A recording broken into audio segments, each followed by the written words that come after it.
Good morning, everybody. Welcome back to the channel. I am Ash, and this is Cemetary Mary, fourth in my playthrough series of this game, which was made in REN'PY. So far, I'm quite puzzled at what's going to happen, at what's about to happen. I think that there is an impending kidnapping, but we'll just go forward. Oh, it's an umbrella. I don't know if this is a memory, per se, this part right here, or if this is happening today, right now. You scared me for a second. Thank you, dear. Of course. Pardon me if this sounds rude, but were you one of her friends? We're going to be We'll be truthful and see if the old lady's nice about it. Oh. Well, it was my darling Miss Bella. She passed just last week. My condolences. Forgive me if this sounds rude, but what is your relationship to her? Me? Ah, yes. I'm Spella's mom. I never met you before, have I? That's okay. Lots of people haven't. I'm very sorry for your loss. How are you feeling? Feeling? It's impossible for me to feel anything but heartbroken. I truly don't believe I'll ever recover from this. Now, don't say that.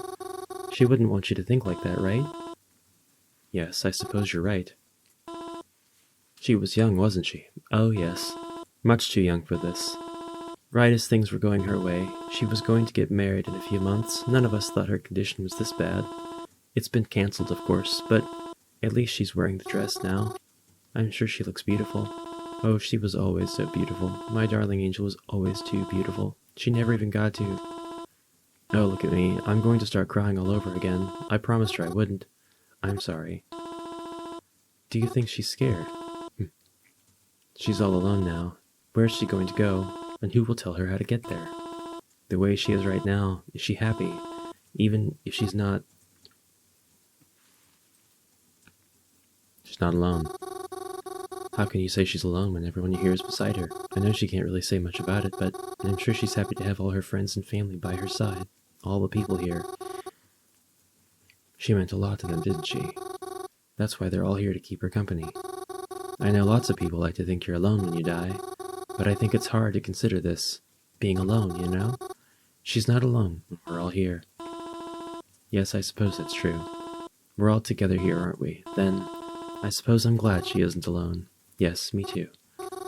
I'm sorry if I've upset you by talking about her so much, miss. It is a funeral after all. I should behave more respectfully. No, it's quite alright. Talking about it has actually helped a little bit. I feel a little bit better hearing your thoughts. Is that so? I'm glad then. Yes, thank you. Why, I'm so sorry. I didn't even catch your name. It's alright. My name is Mary. Mary. Hold on a moment.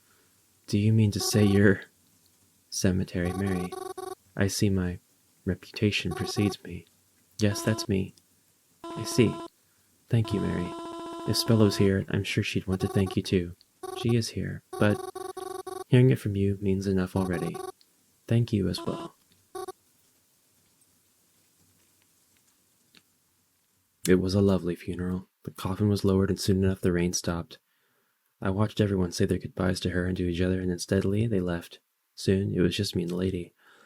I'd have felt bad if I overstayed my welcome. I didn't want to outlast her at her own daughter's funeral, so I quietly said my goodbyes and left. But to my surprise, someone was there waiting for me on the sidewalk. It's Groven. Hey, Mars. You good? Yeah, I'm good. What are you doing out here? I don't know. I remember you talking about some sort of funeral happening today. Figured I'd stop by and ask if you wanted to hang after. But I guess now is after, so wanna hang now? Oh, alright. What's that look for? Oh no, it's nothing. It's just, well, I don't know. You've kind of been in a bad mood lately. It's kind of sudden that you want to hang out right now. Is there any reason for that? Nah, nothing special. It's not like I have other plans today or anything, so no one's been responding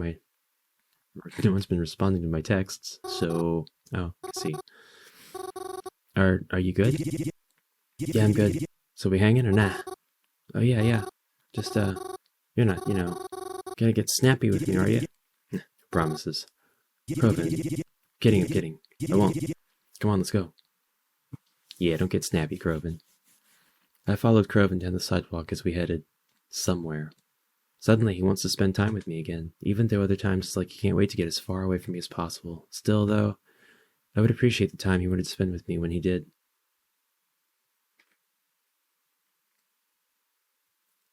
We kept walking together. I kind of just let him lead, follow wherever it was he was going. What do you mean you would appreciate the time he wanted to spend with you when he did? I didn't even think to ask until we had been walking a block or two already. Oh hey, where are we going actually? Or are we just wandering? Huh? Oh no. I figured we'd go to the arcade together. Ever since I was there the other day, I've been itching to go back. And it's not like I can play the fighting games alone. I mean I can, but it's not as fun. The arcade? I felt so excited. I couldn't remember the last time I went to the arcade, or any arcade for that matter. I wondered if it still looked the same as it does in my head. I wondered if they still had the crane machine. Well, those questions would be answered shortly enough. Oh, thank God we got there. The automatic doors in front of the familiar brick building began to open up. Oh, she's so happy. So cute. The bright light from outside leaked into the dark interior of the building. The arcade. Oh, it's just how I remembered it. Except cleaner, and with new carpet, and I was taller now. Oh goodness, I haven't been to the arcade so long. Really? My friends here are here all the time. Honestly, it's kind of a wonder we hadn't been kicked out by now. Don't tell anyone, but I cheated at skee-ball last time I was here. Maybe we can do that today and rack in some tickets. And we can finally get that lava lamp from the prize booth, but only if they still have it in the blue color. This is so exciting. What should we play first? I don't know. Why don't we look around and see? Creven and I sought out a game to play. We tried to look for ones we could play together since we were both here. It was a bit of a challenge finding one that was free, though. I guess everyone else had the same idea we did to come here today. Say, last time you were here, that's when you met that person, right? Basilis, I think? Yeah, what about him? Well, how are they? You haven't talked about them since Planet Dollars. I noticed Croven's face go a little red. Oh, are you still seeing them? None of your business. Croven said as he avoided eye contact with me. Although it was a bit snappy, I could tell he didn't mean it maliciously. Eventually, a fighting game opened up, just like he was hoping for. So, we made our way over to begin playing. Oh, I hope nothing happens to Croven. I'm not all that good at fighting games, or video games in general, but I have fun playing them regardless. As we selected our characters, Croven said he wouldn't go easy on me, so I had to make sure I gave it my all. Look at this rabbit lady. Alright, here we go, you ready? I think so, maybe? Well, you better be. What should I do? What? You should do that. Not bad. But I'm better. Now let's block, kick, jump, kick, punch. Are you sure you haven't been in here in a while? Yeah? I don't know. I feel like you're lying to make me let my guard down. Now we're gonna charge. Oh my god, I won. Why, I actually won this time? Look at her, she's a badass. What the hell? She's got a unicorn horn and sharp teeth on half her face. She's gotta be like some awesome OC. Yeah, not bad. Now you're sure you don't come here on your own sometimes. Never, I swear. I'm just messing with you, Mars. Nice job. Creven and I played a few more games after that. Some more fighting ones. 1 or 2 racing ones. All kinds of games you can play with 2 players. Those kinds of games don't really give out tickets though, so it looked as if we wouldn't be getting that lava lamp today. Playing all these games was really fun, but I could see how it was starting to tire Croven out. We were about to leave when I spotted it.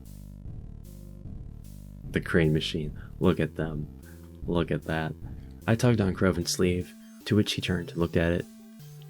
He groaned. Really? The crane machine? You know they're just scams for money, right? The toys in there are so cheap anyways, and don't you have enough? Alright, fine, I'll try it. Just keep in mind that I'm rusty, okay? Croven and I walked up to the crane machine. He reached into his pockets for his wallet, as I pressed my face to the glass in excitement. If there's one problem I definitely have, aside from all the others, it's that I love plushes too much. I always collect them, even though they usually just sit all pretty in my room.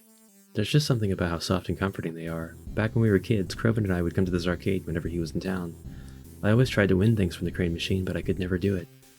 Dad would always try too, but he was like me and could never quite get it right. But Croven seemed to have a gift when it came to this stuff. It wasn't all the time, but more often than not, he was able to win things, and he always gave them to me. Most of the time, anyways. Alright, here we go. I heard him say as the claw lowered into the pit of toys and stuffed animals. I couldn't quite see what it was grasping, but it got something. When it raised itself up, it was a box. One of the mystery boxes, holding a mystery prize inside. I had never seen Croven win one of those before. I don't think I've ever seen anyone win one of these before. The box slid down into the prize sheet, and I took it out. I dug into the tightly sealed tape with my fingernails and grabbed the flaps of the cardboard as I took out the price. It was a book. Despite having just come out of the machine, the book itself seemed a little old and worn. The cover read, How to Talk to Ghosts. See, Mary, I told you all these machines are scams. Who wants to win a book? What do you mean? It's perfect, I love it. Thank you for letting me have it. Yeah, shh, it's nothing. I mean, as long as you're happy with it, I guess it's fine. What a great cousin. Croven and I left the arcade after that, but I had quite the pep in my step, I'm sure, as I was so happy with my new prize. And to be spending time with him again.